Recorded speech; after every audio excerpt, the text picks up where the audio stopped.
Today we are starting second lecture of chapter Light. In this lecture we will study types of materials, shadow, size of shadow, and in this lecture you can get the solutions of your previous homework. Light and materials. Different materials allow different amount of light to pass. Different materials allow करते हैं different amount of light को कि वो उनके अंदर से pass out हो जाएं। ये आपको आगे की स्लाइड्स में अच्छी तरीके से समझ में आ जाएगा, बट इससे पहले आपको टाइप्स ऑफ मटेरियल्स पता होने चाहिए। There are 3 types of material: transparent material, translucent material and opaque materials. Now one by one मैं आपको आगे की स्लाइड्स में ये एक्सप्लेन करूँगी। Transparent materials are those materials which allow almost whole amount of light to pass through them. Transparent materials वो materials हैं जो almost whole amount of light को allow करते हैं कि वो उनके अंदर से pass out हो जाएं। For example, air and clear glass, clear plastic, ये सारे materials ऐसे materials हैं जो almost whole amount of light को allow करते हैं कि वो उनके अंदर से पास आउट हो जाएं। स्टूडेंट्स, अगर आप इस डायग्राम में देखें तो इस डायग्राम में आपको ट्रांसपेरेंट मटेरियल से लाइट को पास करते हुए शो किया गया है। इस डायग्राम में एक क्लियर ग्लास यूज़ हुआ है, एक torch as a source of light use हुई है और स्क्रीन के तौर पे इन्होंने वॉल यूज़ की है। सो स्टूडेंट, जब इस सोर्स ऑफ लाइट यानी कि टॉर्च से जब लाइट प्रोड्यूस हुई और वो लाइट जाकर क्लियर ग्लास से स्ट्राइक हुई तो इस क्लियर ग्लास ने almost whole amount of light को अपने अंदर से पास आउट कर दिया। सो स्टूडेंट, ये क्लियर ग्लास कौन सा मटेरियल हुआ? ट्रांसपेरेंट मटेरियल हुआ। अगर इसकी जगह क्लियर प्लास्टिक होती और वो भी अपने अंदर से almost whole amount of light को पास आउट कर देती तो वो क्लियर प्लास्टिक भी क्या होगी? Transparent material. सो स्टूडेंट, वो मटेरियल जो अपने अंदर से almost whole amount of light को पास आउट कर दें उन्हें हम ट्रांसपेरेंट मटेरियल्स कहते हैं। Translucent materials. Translucent materials are those materials which allow the partial or some amount of light to pass through them. वो materials जो लाइट के partial या some amount को अलाउ करते हैं कि वो उनके अंदर से पास आउट हो जाएं, उन मटेरियल्स को हम ट्रांसल्यूसेंट मटेरियल्स कहते हैं। फॉर एग्जाम्पल, फ्रॉस्टेड ग्लास या tracing paper, butter paper etcetera. So student, इसकी एग्जाम्पल आप कैसे समझेंगे? इस डायग्राम के ज़रिए। अगर आप इस पिक्चर में देखें तो एक फ्रॉस्टेड ग्लास यूज़ किया गया है और उसके ऊपर लाइट स्ट्राइक हुई है। इस फ्रॉस्टेड ग्लास ने almost whole amount of light को पास आउट नहीं किया बल्कि पार्शियल या सम अमाउंट ऑफ लाइट को अपने अंदर से पास आउट किया है। सो स्टूडेंट, ये फ्रॉस्टेड ग्लास क्या हुआ? Translucent material. वो मटेरियल जो अपने अंदर से almost whole amount of light को पास आउट नहीं करते बल्कि पार्शियल या सम अमाउंट ऑफ लाइट को पास आउट करते हैं, उन्हें हम ट्रांसल्यूसेंट मटेरियल्स कहते हैं। ट्रांसल्यूसेंट मटेरियल से आपको कोई भी चीज़ क्लियर विजिबल नहीं होती, मतलब आप उसके अंदर से क्लियरली नहीं देख सकते, लेकिन ट्रांसपेरेंट मटेरियल में से आप क्लियरली देख सकते हैं। Opaque materials. Opaque materials are those materials which don't allow light to pass through them. वो मटेरियल जो अपने अंदर से लाइट को पास आउट नहीं करते उन्हें हम opaque materials कहते हैं। फॉर एग्जाम्पल स्टूडेंट, आप इस पिक्चर में देखिए। इस पिक्चर में एक टॉर्च से लाइट प्रोड्यूस की गई है। ये टॉर्च लाइट प्रोड्यूस कर रहा है। सो स्टूडेंट, ये एक लुमिनस ऑब्जेक्ट है, ये सोर्स ऑफ लाइट है और ये man made source of light है। इस टॉर्च ने जब लाइट प्रोड्यूस की, ये लाइट हिट हुई, स्ट्राइक किया उसने एक ब्रिक को, लेकिन इस ब्रिक ने अलाउ नहीं किया लाइट को कि वो उसके अंदर से पास आउट हो। तो ये ब्रिक क्या है? एक ओपेक मटेरियल है। स्टूडेंट, जब आप वॉल पे एक लाइट हिट करें, फॉर एग्जाम्पल आप भी एक टॉर्च ले लीजिए और उस टॉर्च को एक वॉल के पास ले जाइए। जब वो टॉर्च लाइट प्रोड्यूस करेगी, उसकी लाइट एक वॉल पे हिट करेगी, स्ट्राइक करेगी, लेकिन क्या वो लाइट उस वॉल से पास आउट हो जाएगी? नो। क्यों? क्योंकि वॉल भी क्या है? एक ओपेक मटेरियल है। इसी तरीके से टेबल, चेयर्स, वॉल, ब्रिक, ये सब भी ओपेक मटेरियल्स हैं। स्टूडेंट, अभी हमने अपनी प्रीवियस स्लाइड में 3 टाइप्स ऑफ मटेरियल को डिस्कस किया था। अब हम ये 3 टाइप्स ऑफ मटेरियल का कंपैरिजन पढ़ेंगे, यानी कि 1 बाय 1 इन तीनों को एक दूसरे के साथ कंपेयर करेंगे। आप पहले फर्स्ट पिक्चर में देखें जिसमें मैंने ट्रांसपेरेंट लिखा है। इसमें आपको कार क्लियरली नज़र आ रही है। ये कार आपको क्लियरली नज़र क्यों आ रही है स्टूडेंट? क्योंकि ये कार एक ट्रांसपेरेंट मटेरियल के बैक पे रखी हुई है। जब भी आप कोई भी ऑब्जेक्ट ट्रांसपेरेंट मटेरियल के बैक पे रखते हैं तो वो ऑब्जेक्ट आपको क्लियरली नज़र आता है। वो आपको क्लियरली नज़र क्यों आता है स्टूडेंट? क्योंकि ट्रांसपेरेंट मटेरियल वो मटेरियल्स हैं जो almost whole amount of light को अपने अंदर से पास आउट होने देते हैं, जिसकी वजह से हमें कोई भी ऑब्जेक्ट क्लियरली नज़र आ जाता है। लेकिन स्टूडेंट, अगर आप सेकंड पिक्चर में आएँ तो सेकंड पिक्चर में आपको कार क्लियरली नज़र नहीं आ रही। क्यों? क्योंकि ये कार एक ट्रांसल्यूसेंट मटेरियल के बैक पे रखी हुई है और ट्रांसल्यूसेंट मटेरियल्स लाइट को अलाउ नहीं करते कि ये अपना whole amount of light pass out कर दें, बल्कि ये पार्शियल या सम अमाउंट ऑफ लाइट को पास आउट करते हैं, जिसकी वजह से आपको कोई भी ऑब्जेक्ट क्लियरली नज़र नहीं आता। देन आप थर्ड पिक्चर में आइए। थर्ड पिक्चर में आपको ये कार दिख ही नहीं रही है, ये कार विजिबल ही नहीं है। क्यों स्टूडेंट? क्योंकि इस कार के आगे एक ओपेक मटेरियल रख दिया गया है और ओपेक मटेरियल लाइट के पाथ में टोटली ब्लॉकेज क्रिएट कर देते हैं, ऑब्स्ट्रक्शन क्रिएट कर देते हैं, जिसकी वजह से आप इनके बैक पे कोई भी ऑब्जेक्ट नहीं देख सकते। स्टूडेंट्स, आपको ये एक्टिविटी अपने घर पर परफॉर्म करनी है। इस एक्टिविटी के लिए आपको 3 टाइप्स ऑफ ग्लासेस की नीड है और एक टॉर्च की नीड है। आपके 3 टाइप्स ऑफ ग्लासेस कैसे होने चाहिए स्टूडेंट, पहले मैं आपको ये बता दूँ। एक ग्लास आपका क्लियर प्लास्टिक का, दूसरा ग्लास आपका कलर्ड प्लास्टिक का और तीसरा ग्लास आपका हार्ड प्लास्टिक का, जैसे कि इन पिक्चर्स में शो किया गया है। सो स्टूडेंट, आपको करना क्या है, जब आप टॉर्च ऑन करेंगे तो ये लाइट प्रोड्यूस करेगी क्योंकि ये सोर्स ऑफ लाइट है। देन 1 बाय 1 आप एक एक ग्लास इस लाइट के पाथ में रखेंगे। जब आप क्लियर प्लास्टिक वाला ग्लास रखेंगे तो आप ये ऑब्जर्व करेंगे कि इस टॉर्च से जो लाइट प्रोड्यूस हो रही थी, इसका ऑलमोस्ट होल अमाउंट इस ग्लास से पास आउट हो रहा है। तो ये क्लियर प्लास्टिक कौन सा मटेरियल हुआ स्टूडेंट? ट्रांसपेरेंट। देन जब आप कलर्ड प्लास्टिक वाला ग्लास रखेंगे तो आप ये ऑब्जर्व करेंगे कि इस टॉर्च की लाइट का पार्शियल या सम अमाउंट पास आउट हो रहा है। तो ये कलर्ड प्लास्टिक कौन सा मटेरियल हुआ? ट्रांसल्यूसेंट। लेकिन जब आप हार्ड प्लास्टिक वाला ग्लास रखेंगे तो आप ये ऑब्जर्व करेंगे कि लाइट टोटली ब्लॉक्ड हो गई है। अब लाइट के पाथ में ब्लॉकेज क्रिएट हो गई है, लाइट पास आउट नहीं हो रही। तो ये हार्ड प्लास्टिक वाला ग्लास कौन सा मटेरियल हुआ? जी, opaque material. Shadow is an area of darkness which is formed when the light is completely or partially blocked. Student, ये कैसे होगा, यही शेडो कैसे फॉर्म होगा? आप ये एक्टिविटी अपने घर पर भी परफॉर्म कर सकते हैं, जैसे कि मैं आपको अभी एक्सप्लेन करूँगी।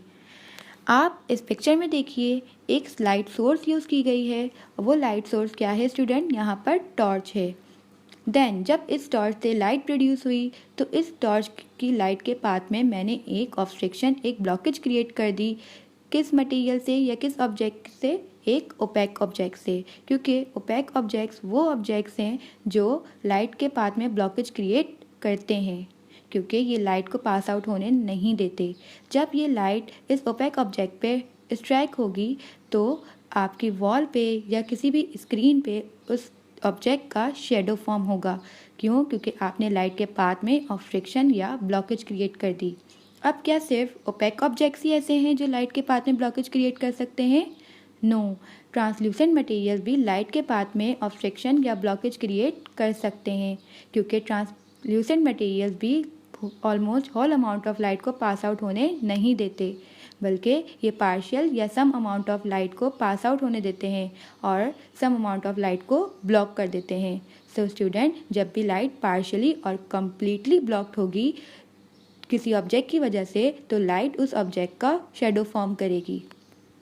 जब स्टूडेंट ट्रांसल्यूसेंट और ओपेक ऑब्जेक्ट ये दोनों ही शेडो फॉर्म कर सकते हैं, मतलब इन दोनों ऑब्जेक्ट का शेडो फॉर्म हो सकता है, तो ये ट्रांसपेरेंट मटेरियल्स या ट्रांसपेरेंट ऑब्जेक्ट्स का शेडो फॉर्म क्यों नहीं होता? क्योंकि transparent objects almost whole amount of light को अपने अंदर से पास आउट कर देते हैं, जिसकी वजह से लाइट के पाथ में ब्लॉकेज क्रिएट ही नहीं होती। और जब ब्लॉकेज क्रिएट ही नहीं होगी लाइट के पाथ में, तो लाइट उस ऑब्जेक्ट का शेडो कैसे फॉर्म करेगी? सो स्टूडेंट, ट्रांसपेरेंट ऑब्जेक्ट्स का शेडो फॉर्म नहीं होता और ट्रांसल्यूसेंट और ओपेक ऑब्जेक्ट्स का शेडो फॉर्म होता है, क्योंकि ये दोनों ही लाइट के पाथ में ब्लॉकेज क्रिएट करते हैं, ऑब्स्ट्रक्शन क्रिएट करते हैं। Size of the shadow. Is the size of the shadow form the same as the object? What will happen to the shadow of an object if the object is moved nearer to or further away from the light source? क्या shadow का size object के size जैसा ही होता है, या अगर हम object को लाइट सोर्स से करीब या दूर करें तो क्या शेडो के साइज पे इसका कोई फ़र्क पड़ेगा? अब मैं आपको ये एक्सप्लेन करूँगी। When the object is Further away from the light source, the shadow formed is smaller and sharper. इस चीज़ को समझने के लिए आप मेरे साथ एक एक्सपेरिमेंट कर सकते हैं। आप एक वॉल के करीब बैठ जाइए और एक टॉर्च ले लीजिए। इस टॉर्च से लाइट प्रोड्यूस होगी। आपको इस लाइट के पाथ में ऑब्स्ट्रक्शन क्रिएट करनी यानी कि एक ऑब्जेक्ट रखना होगा, चाहे वो ओपेक मटेरियल हो या ट्रांसल्यूसेंट मटेरियल हो, लेकिन उस ऑब्जेक्ट को आपको सोर्स ऑफ लाइट यानी कि टॉर्च से थोड़ा दूर रखना है। तो फिर आप देखेंगे कि जब आप लाइट सोर्स से उस ऑब्जेक्ट को दूर रखेंगे तो वॉल पे जो शेडो फॉर्म हो रहा है वो स्मॉलर होगा लेकिन शार्प होगा। When the object is nearer to the light source, the shadow form is larger and less sharp. अगर हम ऑब्जेक्ट को लाइट सोर्स से करीब रख दें तो उसका जो शेडो फॉर्म होगा वो लार्ज होगा लेकिन लेस शार्प होगा। इसको भी समझने के लिए आप एक एक्सपेरिमेंट कर सकते हैं। आप फिर वॉल के थोड़े करीब बैठ जाइए और एक टॉर्च ले लीजिए। इस टॉर्च को हम सोर्स ऑफ लाइट कहेंगे। क्यों? क्योंकि इससे लाइट प्रोड्यूस होगी। जब ये टॉर्च लाइट प्रोड्यूस करे तो आप इसके पाथ में एक ऑब्स्ट्रक्शन, एक ब्लॉकेज क्रिएट कर देंगे, चाहे वो ब्लॉकेज ओपेक मटेरियल से क्रिएट हो या एक ट्रांसल्यूसेंट मटेरियल से क्रिएट हो। फिर आप उस ऑब्जेक्ट को इस बार दूर नहीं रखेंगे टॉर्च से, बल्कि करीब रखेंगे। मतलब आप जो भी ऑब्जेक्ट यूज़ करेंगे किस भी मटेरियल का, बस वो ट्रांसपेरेंट नहीं होना चाहिए। आप उस मटेरियल को लाइट सोर्स से यानी कि टॉर्च से थोड़ा करीब रख दीजिए। फिर आपको वॉल पे एक शेडो फॉर्मेशन दिखेगी, एक शेडो दिखेगा। वो शेडो लार्ज होगा लेकिन लेस शार्प होगा। सो स्टूडेंट, आपको समझ में आ गया होगा कि शेडो का साइज कैसे छोटा और कैसे बड़ा होता है। We will revise our whole lecture with the help of this summary. There are 3 types of materials: transparent materials, translucent materials, and opaque materials. Transparent materials are those materials which allow almost all amount of light to pass through them. Translucent materials are those materials which allow partial or some amount of light to pass through them, whereas opaque materials are those materials which do not allow light to pass through them. Then student, हमने shadow भी पढ़ा था। What is shadow? Shadow is an area of darkness. If the object is nearer to the source of light, then the shadow is formed, which is large in size. But if the object is further away from the source of light, then the shadow is formed, which is small in size. In this slide or in the next slide, you can get the solutions of your previous homework.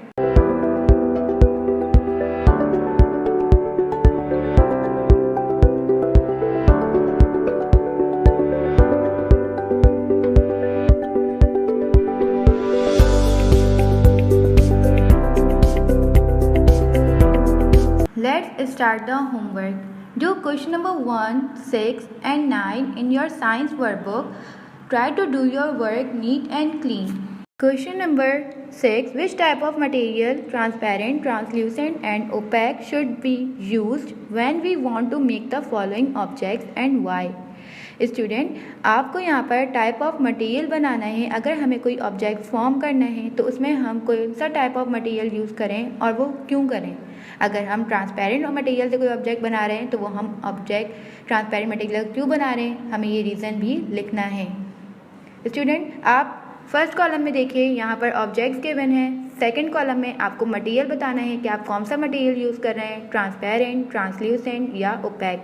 Then third column में आपको reason बताना है कि अगर आप वो material use कर रहे हैं, फॉर एग्जांपल अगर आपने ट्रांसपेरेंट किया तो आपको रीज़न बताना है कि आप ट्रांसपेरेंट क्यों यूज़ कर रहे हैं। अगर आपने ट्रांसल्यूसेंट किया तो आपको ट्रांसल्यूसेंट यूज़ करने का रीज़न बताना है, और अगर आपने ओपेक मटेरियल यूज़ किया तो आपको ओपेक मटेरियल यूज़ करने का रीज़न बताना है।